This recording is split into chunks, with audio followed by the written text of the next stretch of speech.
Desconstruindo Yoga com Juliana Sarmiento. Sua linda, bem-vinda, boa tarde. Obrigada, muito obrigada pelo convite, muito bom estar aqui mais uma vez, boa tarde a todos. E ela vem com essa vozinha doce, mas a gente vai desconstruir hoje o yoga, porque muita gente fala assim, não vou fazer yoga, eu sou uma pessoa muito agitada, não vou meditar, não consigo fazer aquelas posturas, eu não tenho essa flexibilidade. Ju, tá para as pessoas, yoga é para todos, minha gente, para todos, não é isso? Perfeito, é isso mesmo, gente.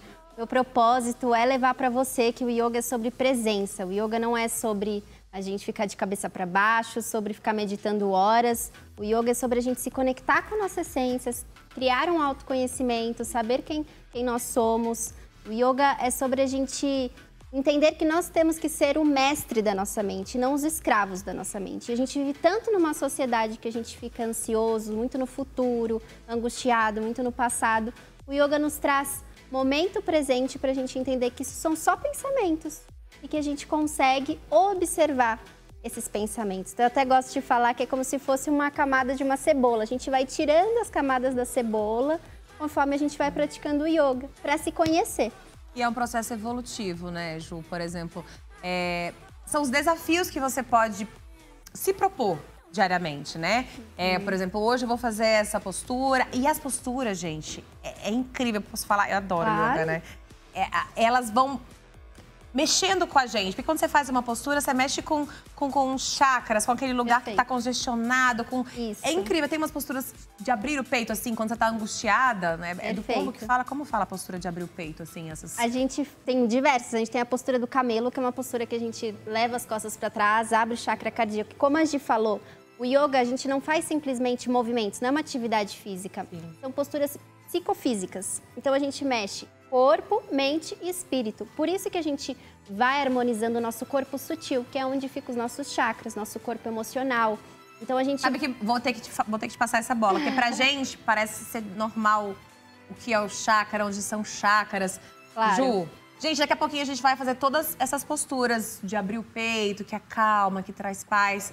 Mas antes, explica para as pessoas o que são chakras. Só para as pessoas entenderem. É uma pincelada, tá, gente? Que a gente não vai falar sobre os chakras, é sobre yoga. Mas para vocês entenderem, começar a entender um pouquinho. Porque pra gente às vezes parece óbvio, né? Porque a gente já vive, né? Esse é o nosso mundo. Sim. Mas às vezes as pessoas agora, né, que estão assistindo a gente, não entendem isso ainda. Sim. Os chakras são rodas, pontos de energia que a gente tem ao longo da nossa coluna vertebral. Na verdade, a gente tem diversos pelo corpo.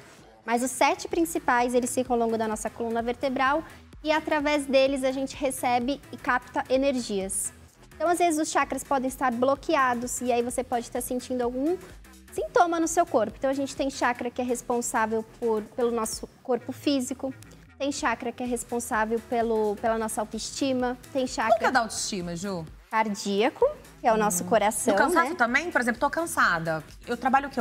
O chakra do coração? O chakra do cansaço é o primeiro chakra básico. O chakra básico é aquilo que nos coloca na vida. É o básico. Então, o que é básico para você? Reflete aí.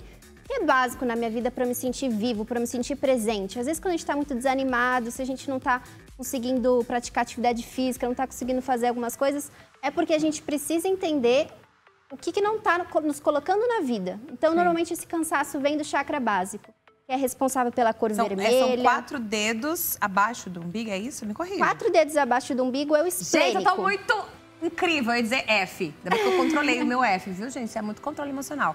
4 dedos abaixo do umbigo. Isso, ele é um pouquinho mais abaixo. Esse é o esplênico, que é o segundo. O básico, ele fica bem na região do cóccix. Região pélvica ali embaixo. Isso, pélvica, perfeito, é esse mesmo. Tá bom, então é o primeiro, é o que dá a vida, né? É o chakra da vida. Física, né? A gente no planeta Terra, aqui presente. Eu falo que a gente precisa aterrar pra gente sentir que a gente tá presente. Aterrar, a gente sentir o pé no chão, a gente sentir o momento presente. Às vezes a gente está com a cabeça flutuando, pensando um monte de coisa. Por quê? Porque a gente não está aqui, agora. E aí a gente se sente, às vezes, cansado, desanimado. Então, o chakra básico nos ajuda a ter esse momento e conexão com a terra. Então você, gente, está cansada. Às vezes você pensa, não vou fazer nenhuma atividade, eu não quero, eu tô cansada. Só começa. Vai no Instagram da Ju, lá... Pega as posturas, você tem, né, um curso que você dá também, enfim. Só começa, gente. Você não precisa estar bem, juro. Não precisa estar bem, só começa. E vai devagarinho, vai no seu tempo, vai sentir no seu corpo. Você começa a se conectar com você. Isso é muito real, eu digo, porque eu sou extremamente agitada. Sou uma pessoa, né, vocês percebem, enfim. E eu pratico real, assim, o yoga e as posturas. Às vezes estou angustiada e abro o peito e tem essa dificuldade de abrir o peito, mas aí a gente até começa a respirar, né? Dá vontade de começar a fazer assim. A gente vai mostrar já as posturas já. Como escolher o tipo de yoga? Porque tem vários. Você falou, não é uma atividade física, mas tem, hoje em dia, né, expandiu. Claro. Claro que tem aqueles tradicionais que a gente fala, tem o yoga raiz, mas hoje em dia abriu muito. Tem yoga fit, sei lá, que você usa, né, as posturas para trabalhar o corpo também, o físico. Como faz pra gente escolher o tipo de yoga que se encaixa comigo, com a minha personalidade, com o que eu tô buscando, porque existe isso também, né? Sim, perfeito. A gente tem mais de 70 tipos de yoga hoje em dia. Olha, que tranquilo, gente. A Ju vai falar os 70 tipos de yoga que existe pra você escolher o seu. Eu trabalho com Hatha Yoga, que como que a Gi falou, é o mais tradicional do Ocidente, é aquele que trabalha os movimentos mais devagar, de forma mais lenta, pra gente ter mais consciência do nosso corpo. Então é um yoga bem para iniciante. Eu gosto bastante. Mas eu acredito que para você se identificar com o melhor tipo de yoga é você saber quem você é. E aí a gente já tá num caminho do autoconhecimento, né? Então se você é uma pessoa aí que você não gosta de ficar muito parada, gosta de mais agitação, então procura um yoga que vai ter mais movimento, um Ashtanga Yoga que vai conseguir movimentar o seu corpo, que a gente chama de fluidez, né? Você não vai ficar parado numa postura. Você vai ter um movimento que já sobe, já desce. Então, de acordo com a sua personalidade, como você se identifica, se você é uma pessoa já que consegue sentir que você consegue ficar mais paradinho, o Hatha Yoga é uma ótima modalidade. A gente tem o Hot Yoga, que é aquele mais quente, que gente, esquenta. Eu faço Hot Yoga. Mas às vezes tem um desafio também, porque às vezes você pensa assim, eu não consigo ficar parada. Eu conheci gente que tem meu jeito, meu estilo, e fala, Gi, como você consegue? Eu não consigo ficar parada. Gente, é um desafio, mas quando você consegue, você se reestrutura, sabe? Você se reconecta, você se... Às vezes o desafio é pra você ir lá naquele lugar mesmo, é pra você ficar parada. E você fala, nunca fico parada, eu nunca consigo relaxar, respirar. O yoga vai te trazer isso. No começo dá aquela inquietação. Perfeito. Né, Ju? Mas depois você vai se encontrando. Você tá com um projeto agora também. Fala um pouquinho do seu projeto, Ju. Meu projeto, Desconstruindo Yoga, ele tem esse objetivo de levar o yoga pra todo mundo. Pra mostrar que o yoga é sobre autoaceitação, é sobre amor próprio, é sobre a gente estar no momento presente, a gente entender quem nós somos. E a gente tem até um princípio ético no yoga que é a gente não ser violento. E não ser violento com o outro, ser violento com nós mesmos. Então, quando a gente se cobra demais, quando a gente não se aceita do jeito que a gente está sendo violento com a nossa alma, com o nosso espírito. Então, esse projeto ele vem com o objetivo de te mostrar que nós temos que ser quem nós somos e descobrir quem nós somos. Então, é para te mostrar que isso aqui é yoga, ficar de cabeça para baixo é yoga, sobre meditar é yoga. O yoga está no momento presente. Então, desconstruir o yoga é normalmente desconstruir a imagem que você tem aí do yoga, que às vezes a gente vê nas redes sociais, na TV, que às vezes é só gente de cabeça para baixo. Na verdade, não. O yoga é muito mais do que isso e o meu objetivo é levar através das aulas online, principalmente agora por conta da pandemia. Sim. A gente está mais pertinho, então eu tô com um projeto de 4 vezes por semana ter essas aulas online para levar para as pessoas. Que as pessoas tenham um pouco de qualidade de vida, né? Perfeito. Eu vou te falar que assim, as pessoas falam de eu fui pro yoga porque eu queria ficar de cabeça pra baixo. Eu quero ficar de cabeça pra baixo. Tudo bem. Tá tudo bem. Tá tudo bem. Mas sabe o que eu descobri? Gente, o silêncio que faz quando você tá de cabeça pra baixo, aquela pausa, você não consegue nem pensar. Quando você pensa, você cai. Essas posturas mais difíceis levam a gente pra esse lugar. Porque parar é muito difícil, né? Ainda mais assim, no momento que a gente vive desafiador. Então, quando você para, o silêncio, você lá de cabeça para baixo, enfim, é maravilhoso. Ficar na invertida até na cabeça é você ver o mundo de um outro olhar, né? Sim, sobre outra perspectiva. Exatamente. E isso é maravilhoso. É sobre isso. E você falou, o desconstruir o yoga vale pra assim também. Eu ficava me comparando com as pessoas, tipo, por que eu não consigo as posturas que você tem que dobrar a perna? E eu falava, por que eu não consigo... Sabe a postura que você tem que dobrar a perna assim, gente? A gente vai tentar fazer ali. Aí eu descobri porque eu tenho a perna grossa. Quem tem a perna mais fina consegue se dobrar inteira. Eu não conseguia. E é isso, gente. Eu nasci com a perna grossa. E é aceitação. Isso. Aceitação. Então, é isso que eu falo. O yoga trabalha isso também. Perfeito. Então, o momento que você não consegue ficar parada, a perna que é grossa e não consegue enrolar, é essa, entendeu? Eu só consigo fazer isso porque minha perna é grossa, gente. Ou eu afino a perna, que acho muito difícil. Ou você vai ficar se cobrando e se comparando com o outro e vai te fazer sofrer, ficar frustrado, Isso vai gerar angústia. E a angústia bloqueia quem? O chakra cardíaco, que é o chakra do amor próprio, que leva a gente a não se aceitar. Então, quando a gente se aceita, se acolhe, a gente consegue se relacionar muito melhor com a gente. consequentemente, com os outros. Então, o yoga, ele é de dentro para fora. Você se conhece, se aceita e dessa forma você leva para o outro isso. Então, você vai aceitar melhor os seus relacionamentos, você vai conseguir se cobrar o outro bem menos, que você vai aceitar que nem todo mundo é igual a ninguém, que a gente tem diferenças.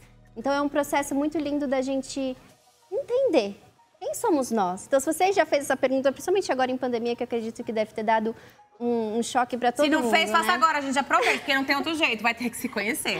Vai ter que ficar aí com você, não tem jeito. Nesse momento é você e você, né? A briga é interna. Então, o yoga nos traz muitos benefícios. Como a Gi falou, a gente pode começar o yoga por diversos motivos. Porque você quer ser mais flexível, porque você quer aprender a meditar, porque você quer ficar de cabeça para baixo, tá tudo bem. Mas você vai perceber, conforme você for praticando, que ele vai te levar muito mais do que isso. O yoga, ele tem um presente maravilhoso que é esse autoconhecimento. Então, os benefícios vão vir, você vai ficar mais flexível, você vai ficar mais equilibrado. Só que isso são consequências. A gente fala que a raiz do yoga está quando a gente entende quem somos nós, o que a gente está fazendo aqui nessa vida. É uma prática espiritual, não significa que é religião, significa que é espiritual, porque nós somos seres espirituais. Ai, que bonito, gente. Bacana. E a pessoa precisa, por exemplo, para começar a fazer o yoga, é que gera uma curiosidade espontânea e você vai atrás, claro. Uhum. Mas, por exemplo, a pessoa que quer começar a fazer o yoga, você acha que ela... Não é você... eu tô com o braço pra cima. Ai, gente, que canseira ficar aqui pensando no boleto. E não é assim, né? Todo movimento do yoga, ele tem um porquê. Perfeito. Né? E o que vai trazer de benefício aquele movimento, né? Isso. A gente fala do guerreiro, né? Uma postura de força, enfim. Exato. Explica pra gente um pouquinho dessas posturas. Claro. E não é uma coisa gratuita, gente. Tô de cabeça pra baixo porque eu quero ficar de cabeça pra baixo. Não, tem um significado, né? Tem um porquê de estar de cabeça pra baixo. Sim, e é interessante a gente pensar que... Por isso que é legal ter um professor. Porque o professor vai te conduzir para você compreender. Principalmente para os iniciantes. Você não sabe o que é o yoga, então o professor vai te guiar para entender. Então, o que a postura do guerreiro é? Que a gente já vai fazer já para vocês verem. É uma postura que te dá força e empoderamento para você acessar o seu mundo interno. Porque a gente tem que ser forte para acessar o mundo interno. Porque dói, porque não é fácil. A gente tem o nosso ego que nos blinda muito, né? Ele não quer que a gente acesse ele e tire essas névoas da mente, tire as camadas da cebola, como eu falei. Ele quer se proteger. Então, a gente ter esse contato com o yoga no momento presente faz a gente ser o observador da nossa mente. E quando a gente se observa, a gente consegue despertar a força na postura do guerreiro para ter essa força interna, para conseguir acessar um apego que eu tenho, um medo que eu tenho. Então, passei durante o dia ansioso. Por que eu passei com ansiedade? Se você tem um estado de consciência através do momento presente, você consegue entender de onde vem. E a gente chama de gatilho. Sempre tem meditação, Ju, nos seus yogas, enfim. Você tem as práticas são de presença. Você falou que tem são 4 dias, certo? O curso que você faz é 4 vezes por semana. Isso, perfeito. Tá, e cada dia você trabalha uma coisa? Como funciona? Na verdade, eu gosto que a minha aula tenha um pouquinho de tudo do yoga. Tá. Então, a gente começa com a intenção da prática. A gente fecha os olhos, a gente se conecta com a respiração, para a gente se conectar com o momento presente. E a gente coloca a intenção da prática. Então, a gente se pergunta, por que eu estou fazendo yoga? O que eu quero sentir? Com o que eu quero me conectar? Qual o objetivo de eu estar praticando yoga? Entendi. Depois disso, a gente vai para a parte das posturas, que são as posturas psicofísicas, que são movimentos com o nosso corpo. Depois a gente vem para os respiratórios, que a gente chama de pranayama, que é a expansão da energia vital no nosso corpo, que são técnicas que a gente pode fazer com as narinas alternadas. Vamos fazer tudo já, gente. Vai preparando aí. Não come nada não, tem que fazer de barriga vazia, né, Ju? Isso, é importante, porque a gente gasta muita energia. Para de comer aí agora. Já vai fazer, tá bom? E aí, no final, a gente entra num estado de concentração para entrar num estado de meditação. A gente fala que o yoga sem meditação é meio sem sentido, porque tudo que a gente faz antes da meditação é para nos preparar para a gente encontrar esse silêncio interno. Não é que você vai parar de pensar, não tem como, né? A gente vai pensar. Só que a gente vai observar esses pensamentos e deixar passar. Então, imagina que você é um oceano e os pensamentos são as ondas. A onda vem e vai, deixa ela ir. Não fica surfando na onda, pensando no que você tem que fazer, o que você vai fazer com esse pensamento. Ou tipo, sai daí, pensamento. Fica brigando, na verdade, com o pensamento. Aí ele veio falar, beleza, pode passar, vai embora. Mas a meditação é muito importante, porque é através da meditação que a gente conhece esse nosso mundo interno, a gente tem esse momento de pausa, a gente consegue respirar, a gente consegue desenvolver mais criatividade. Então, a gente tem mais concentração, os benefícios da meditação são incríveis. E até aproveitar e falar que eu tô com um projeto lindo de levar para empresas. Essa semana eu estava com a Porto Seguro para levar os benefícios da meditação para as empresas nesse mundo corporativo que tanta gente passa por tanto estresse, está trabalhando muito mais em casa. Então é muito legal a gente levar os benefícios da meditação para essas pessoas que têm estado mais ansiosas. Boa. Quanto tempo de meditação você acha que é o tipo adequado, vai, diariamente? Outra coisa que também que a gente precisa falar é sobre, estou mal, vou meditar. Eu tô bem, largo a meditação. Perfeito. Pode, né? Mas vamos falar primeiro o tempo adequado de meditação. Existe esse tempo? Não existe, vai ser aquilo que você sentir, porque senão vira regra. Virou regra, receita de bolo, não existe receita de bolo. A gente fala que estar no momento presente é sentir. E se a gente já está colocando regra, a gente está no mental. E a gente quer sair desse mental, a gente quer sentir. Então pode ser que seja 1 minuto que já vai te fazer o suficiente para te conectar e te ancorar. Mas pode ser que sejam 10 minutos. Mas para iniciantes, eu sempre gosto de falar que começa de pouquinho em pouquinho. 1 minuto, 2 minutos, 3 minutos. Não vai sentar e querer já meditar 15 minutos, porque vai doer as costas, vai doer tudo, você não vai conseguir. E aí você vai se frustrar. Você vai ficar, ai meu Deus, tá acabando, tá acabando. Vem, paz interior, que eu não tenho o dia inteiro. Então, e interessante também uma meditação guiada, né? Que a pessoa vai falando, vai te ajudando a você se conectar, para você não ficar distraído, né? Porque às vezes vem os pensamentos e você se distrai. Então, a meditação guiada é importante também para os iniciantes, para te auxiliar nesse processo. Tá bom, então não tem um tempo adequado, gente. Vai no seu movimento, né? No seu sentimento, no que você sente. E a gente tá falando sobre a respiração, os tipos de yoga, né? A gente já falou que são quantos? 70? Não vai no Instagram dela, gente, que ela vai contar os 70 tipos de yoga que existe. Bom, vamos pras posturas, então, pra gente fazer um pouquinho? Bora. Então, vamos embora. Eu vou no meu limite, hein? Que eu tô com calça, enfim. Vem chegando, gente. Podemos vir?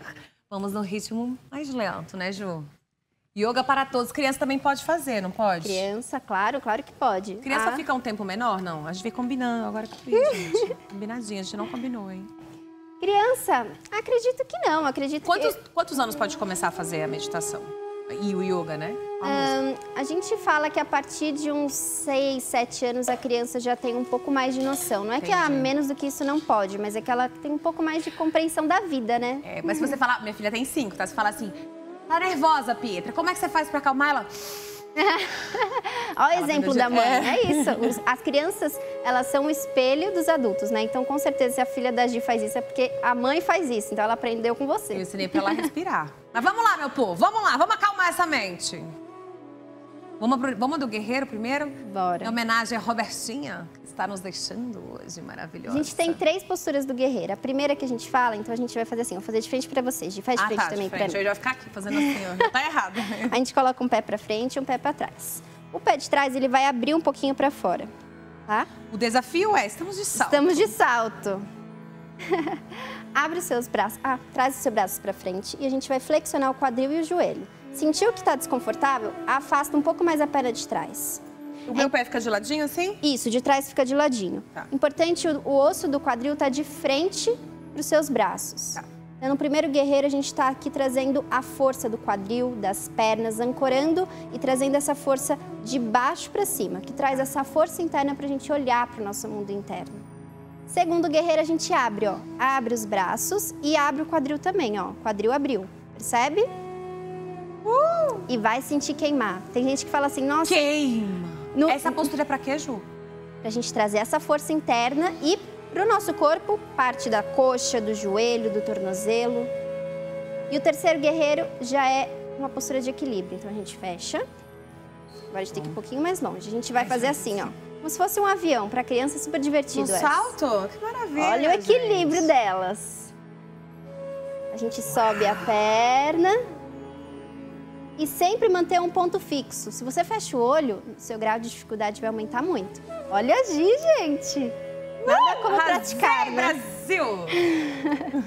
Essas são as posturas do guerreiro, então, que vão trazer essa força, essa estabilidade, esse aterramento. Tá, a gente tá falando muito de ansiedade, né, nesse tempo que a gente tá vivendo. Mas uma postura que te aterra, que te acalma na hora. Tipo, tô agitada, acontecendo um monte de coisa, perdi o emprego, enfim. Como é que eu faço pra... 2 coisas. Respiração, que é a nossa âncora. Então, respiração vai te ajudar. Respiração com uma postura, então, vai ficar ótimo. Então, vamos embora. Montanha. Parece fácil, mas não é tão fácil assim. Abre as suas mãos, roda os ombros para trás, flexiona um pouquinho o joelho e desce a sua pelve. Não deixa ficar com o bumbum lá para trás. Desce a pelve e sente a energia vindo de baixo para cima. Peito aberto, fecha os seus olhos. E você vai respirar amplamente. Inspira pelas narinas. Exala pelas narinas também e relaxa. Essa é uma postura, e por mais simples que seja, de ficar parado, a gente estar concentrado, conectado com a sua respiração e com o seu corpo físico, te traz essa sensação de presença. Quanto tempo a gente precisa ficar, Ju? É interessante a gente ficar uns 4 ciclos de respiração. Um ciclo é uma inalação e uma exalação.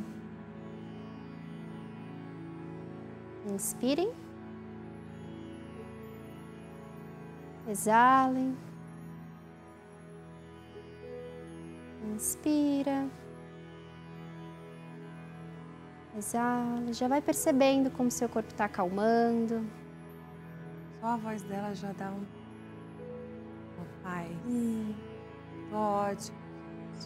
Tarde top, todo mundo zen. Namastê. Namastê é até interessante. Namastê significa que a paz que habita em mim também habita em você. A gente saudar o Deus que mora em mim e o Deus que mora em você. Então é a gente trazer essa troca de energia. É bem interessante. Você tá sempre assim, Ju? Por que uma curiosidade, como que você entrou no yoga? Você já era essa pessoa? Não. Tipo, olá, minha gente, bem-vinda, tudo bem? Aí, tipo, o mundo tá caindo, ela tá, tipo, ok, tá tudo bem, vamos respirar. Uhum. Não, e outra, eu conheci a Ju, é calminha, fala devagar, mas eu conheci várias professoras e professores de yoga que são pilhadérrimos. E tá tudo bem, né, gente? Tá Tem tudo muito bem. relacionado à personalidade também. Eu tenho esse jeito que sou um pouco mais calma, mas é claro que eu tenho os meus momentos de estresse, né? Como que você, ser como humano. que o yoga entrou na sua vida? Tá, eu tinha 16 anos, eu fazia balé clássico e aí dentro do balé tinha o yoga. E foi assim que eu tive o primeiro contato com o yoga, que a minha professora de balé também era professora de yoga.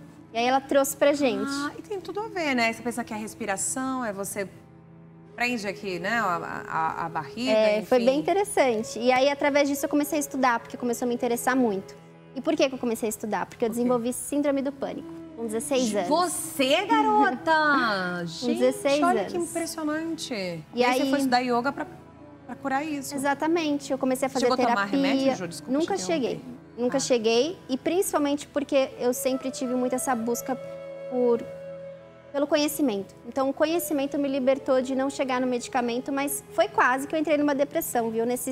Eu tenho 25 hoje em dia, então nesses 9 anos aí eu tive altos e baixos. 9 anos de yoga, olha que E foi incrível porque o yoga me proporcionou essa vulnerabilidade também, né? Hoje eu falar pra vocês que eu sou uma professora de yoga que tive síndrome do pânico, não estou mais fraca por isso. Na verdade, eu sou mais forte de mostrar que o yoga me resgatou pro meu contato com o meu eu, né?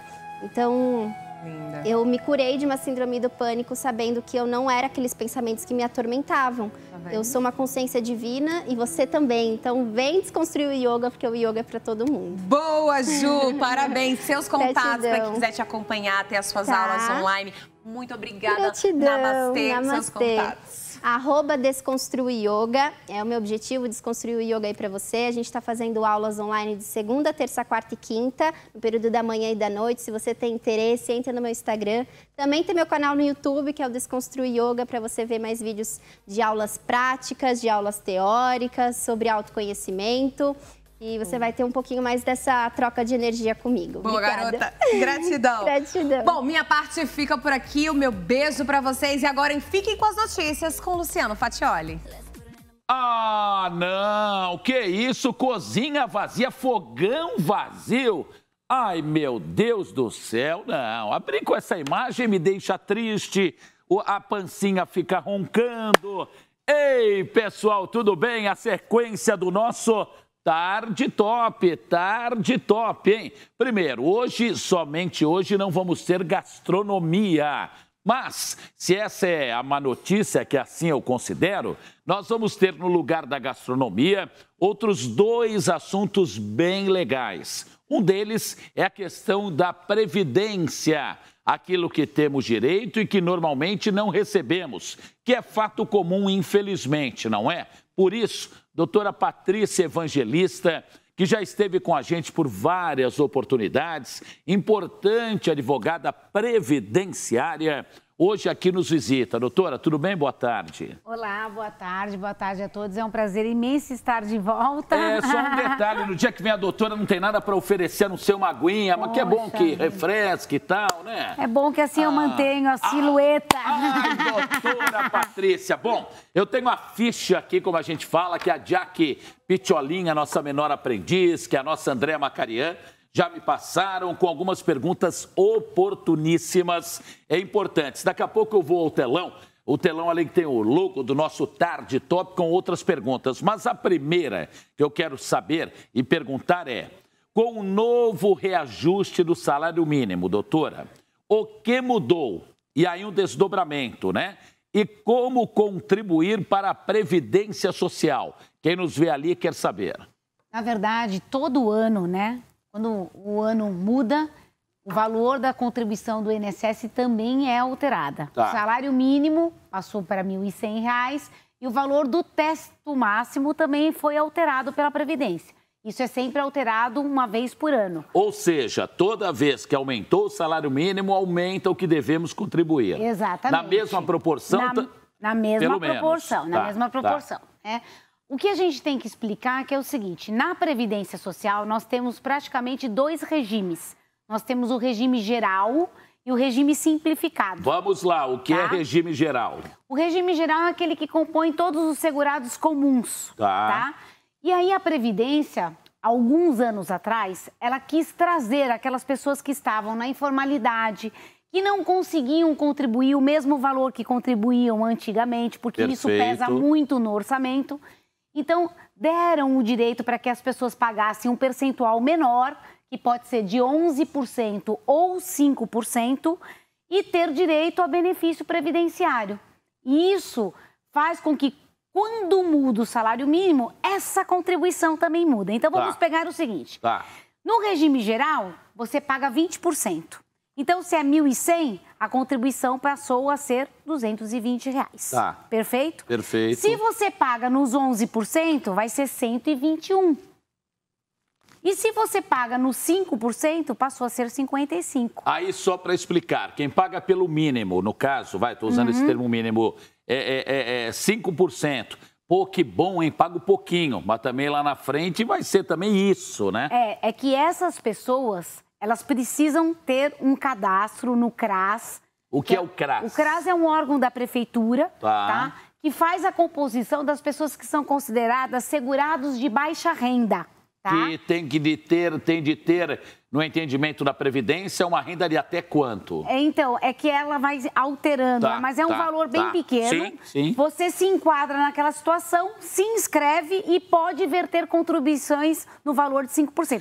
Então, não é a Deus dará se você vai lá e contribui 5%. É um tema bem confuso, né? Pelo menos, puxa vida, eu que sou leigo na questão, não tenho a formação jurídica nem previdenciária que a doutora Patrícia tem, eu já fico meio confuso. Então, vamos lá. O Tico e o Teco estão aqui. Ai, me ajuda, doutora. Imagino e fico imaginando quem está nos assistindo agora. Então, mas vamos lá, vamos explicar direitinho. Então, o segurado normal, ele contribui 20% de 1.100, dá 220, ou até o teto máximo da Previdência Social, que é 6.433,37. Tá?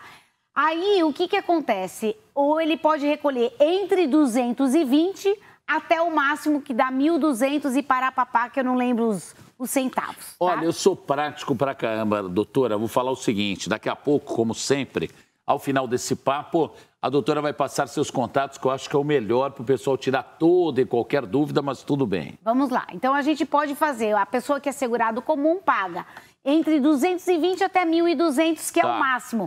Não adianta pagar menos do que o mínimo e nem mais do que o máximo, perfeito? Não é vantagem nenhuma. Nenhuma. Nada. Qualquer pessoa que não contribua é proporcional a mais do que o teto nunca vai receber mais do que o teto, tá? Então, essa é a primeira questão. Aí, a segunda, aquelas pessoas que não têm condições de pagar nesse percentual, que estão numa situação financeira difícil, pode fazer o recolhimento, como a maioria pessoas. Hoje, por isso é tão importante essa pauta. Elas podem recolher 11%, que dá 121 e não 220. Para quem não está recebendo nada ou que está numa dificuldade, faz toda a diferença. Tá. E manter o direito da Previdência Social. Ou, se a pessoa está numa condição de segurado de baixa renda, ela pode recolher sobre 5%. Porém, as pessoas que recolhem de 11 ou 5 só terão direito a benefício previdenciário no valor do salário mínimo quando se aposentarem. Ai, minha Nossa Senhora, eu já vou antecipar. E fale. Mas vamos deixar uma dica importante. Vai. Aquela pessoa... Olha ali, então. Olha ali, dica olha lá, da doutora Patrícia Evangelista, que nesse instante, no programa Tarde Top, se torna a salvadora da pátria. Olhando ali. Vamos lá, você está naquele período que você não consegue contribuir sobre 20%, vai recolher sobre 11%. Lá na frente, quando você estiver numa situação melhor, você pode fazer a complementação e ter direito a aposentar-se num valor maior. Mas por que falou tanto e se era esse o resumo? Tô brincando.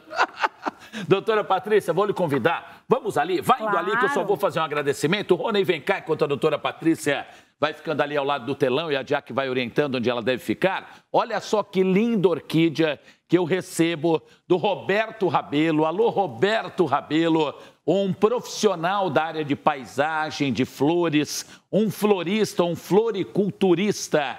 Me presenteou não só eu, mas minha esposa também, Daniela, com esta linda orquídea. O Rabelo, que é um parceiro de Nani Venâncio e de várias emissoras de TV, é o florista, o floriculturista das celebridades. Rabelo, muito obrigado, você sempre gentil e, aliás, trabalhando bastante, graças a Deus também, nessa época de pandemia, né? Doutora Patrícia já está lá? Vem para cá, deixa eu... Peraí, só tomar um copinho d'água para digerir o assunto Previdência, hein? Pera aí.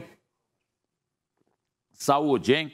Doutora, vamos para a próxima pergunta? Para as próximas, vamos pedir aqui para nossa retaguarda abrir mais uma pergunta, ó.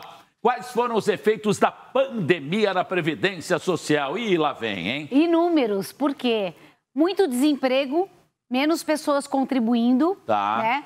Muitas pessoas ficando incapazes para o trabalho de maneira temporária ou permanente, sim, porque a Covid pode gerar a pessoa gozar do auxílio-doença porque ficou sem ter condições de trabalhar por um período, ou a pessoa pode ter uma sequela com a Covid que ela fica incapacitada totalmente para trabalhar e permanentemente. Aí ela pode gozar de aposentadoria por invalidez. Por acaso, doutora Patrícia Evangelista, que participa com a gente agora do Tarde Top, daqui a pouquinho, deixa eu já antecipar, gordinho ansioso, né? Não posso trair a categoria, doutora, não posso, né?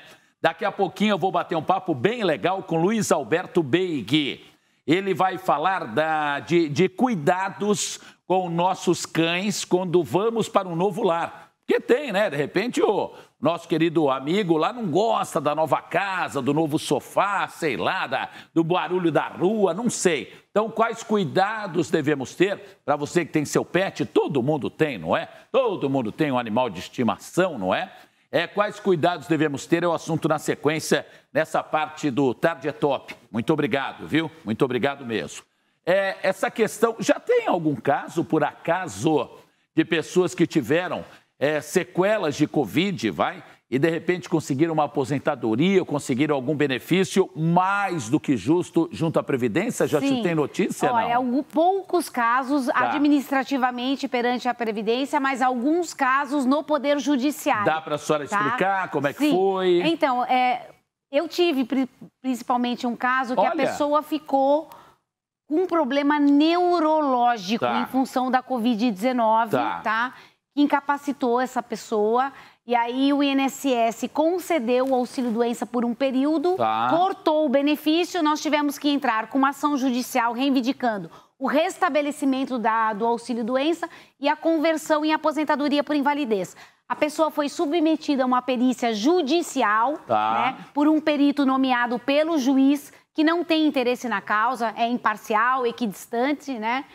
E aí acabou configurando que realmente a Covid gerou um problema neurológico que incapacitou a pessoa permanentemente para o trabalho e foi concedida a aposentadoria por invalidez. Olha só, e me diga uma coisa, doutor, e até para quem nos assiste agora, Brasil inteiro nos vê, através também do site do rbtv.com.br, onde quer que a pessoa esteja, né, também nos assistindo.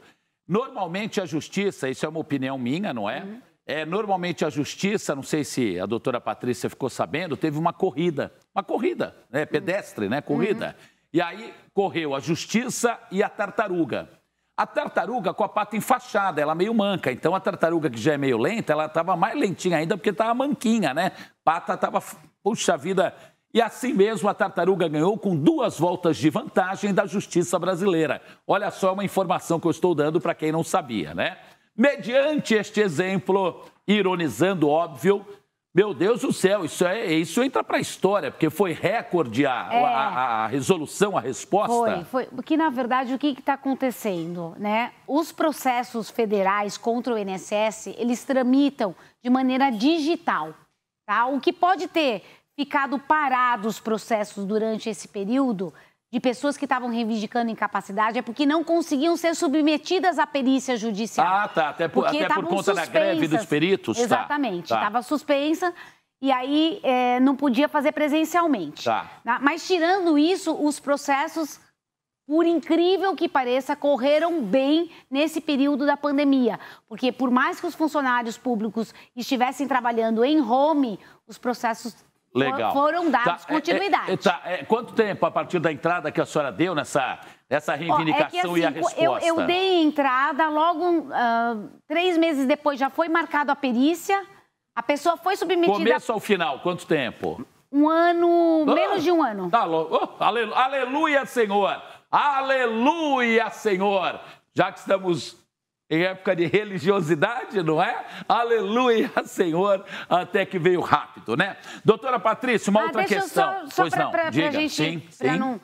E também um dos aspectos que mudaram muito na Previdência Social com a pandemia são os falecimentos, que em função do número de morte expressivo, a Previdência Social está tendo que pagar muita pensão por morte, que é um benefício devido para os beneficiários, para os dependentes de quem falece. Atenção, então vamos desdobrar o tema. Infelizmente, como a doutora oportunamente lembrou, são só para um outro imbecil ou idiota que é gripezinha, o que não vale nada, o que é coisa para inglês ver, mas idiota e imbecil tem que ter, porque senão a humanidade não tem graça, né?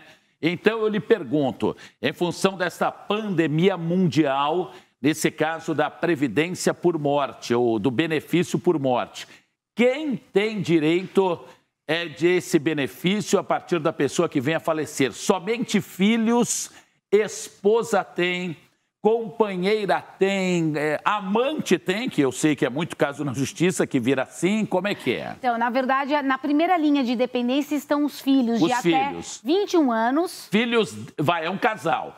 Filhos dele, ou se de repente ele casou com ela, os filhos são dela, mas ele é um padrasto. Esses não, filhos... os filhos dele. Filhos dele. Tá. A não ser que ele detivesse ou filhos dela, a guarda, ou fosse tutor, aí seria uma outra coisa. Né? Filhos dele. Né? Então vamos supor que... Ou dela, estou dando exemplo, homem ou mulher, mas pai ou mãe. Vamos supor que o homem faleceu, E aí, mulher, né, a esposa, ou companheira que vive em união estável... Deixando bem ressalvado também que os casais homossexuais hoje também têm direito de receber, né, os casais homoafetivos. O companheiro ou companheira, a outra parte tem direito. Tem direito, E aí, ou filhos inválidos sem limitação de idade, porque se o filho for inválido, por exemplo, se eu faleço e deixo um filho inválido, independente de ele ter 21, 27, 30, 40 anos, se ele for inválido, ele não tem condições de trabalhar, ele não tem renda. Correto. Ele poderá receber desde que ele comprove que a invalidez é anterior ao meu óbito, tá? Perfeito? Eu tenho que provar que eu já era inválido quando o meu pai faleceu. E aí, só voltando no comecinho do que a doutora Patrícia Evangelista nos explica, não é? Isso, bom, lógico, se as mortes estão em números assustadores, infelizmente, muitos processos. E a Previdência tem pago direitinho, está demorando, não está? Como é? Então, na verdade é o seguinte, a pensão por morte é um benefício considerado prioritário perante os demais pedidos no INSS, tá? Sempre tem prioridade. Mas, em função desse número expressivo de mortes, o INSS também não está conseguindo dar conta. Ele teria que fazer, entre o momento que você faz o pedido, ele teria que analisar em 45 dias por lei. Mas não está conseguindo. Por quê? Porque o número está muito expressivo. Toda regra tem exceção, mas até de clientes que a senhora tem, ou do seu conhecimento, como uma competente advogada da área da Previdência, mais ou menos a média de retorno por parte da Previdência? De 3 meses a 6 meses hoje. Sendo que a previsão legal são 45 dias. É que a gente tem que lembrar que, vamos supor, faleceu o marido, a mulher não trabalha, ela era plenamente dependente do marido. Os filhos também. Por mais que na hora que ela tiver o benefício concedido, vai vir todos os atrasados desde quando ela requereu, como que ela vai pagar as contas durante 3, 4, 5 meses, né? Vai chegar lá no dono... ela mora de aluguel.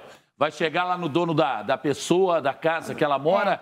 Espera aí que a Previdência está resolvendo o meu caso, eu te pago quando a Previdência resolver. Exatamente. Ninguém quer saber. Doutora Patrícia, vamos lá. A gente tem, uma tradição aqui das pessoas que nos assistem no 50.1, não é? Que nos acompanham no nosso programa, no querido Tarde Top. Eu ainda vou demorar para acostumar, que era Papo em Dia, mudou o nome, então toda hora eu olho aqui para não dar fora, né? Nós temos uma parcela grande de senhores e senhoras que nos assistem. Então, diretamente para vocês que estão nos assistindo, e aliás, muito obrigado, né? Todo brasileiro idoso pode pedir o BPC, e eu não sei o que é BPC. É um benefício assistencial, tá? Ele é chamado de amparo ao idoso ou ao deficiente físico, tá? Ele é um benefício, como o próprio nome diz, ele não é previdenciário. Ele é pago pelo INSS simplesmente porque o governo não queria abrir mais um setor para conceder esses benefícios e outorgou essa responsabilidade ao INSS. E o que não é previdenciário, e o que é considerado... É assistencial. Assistencial.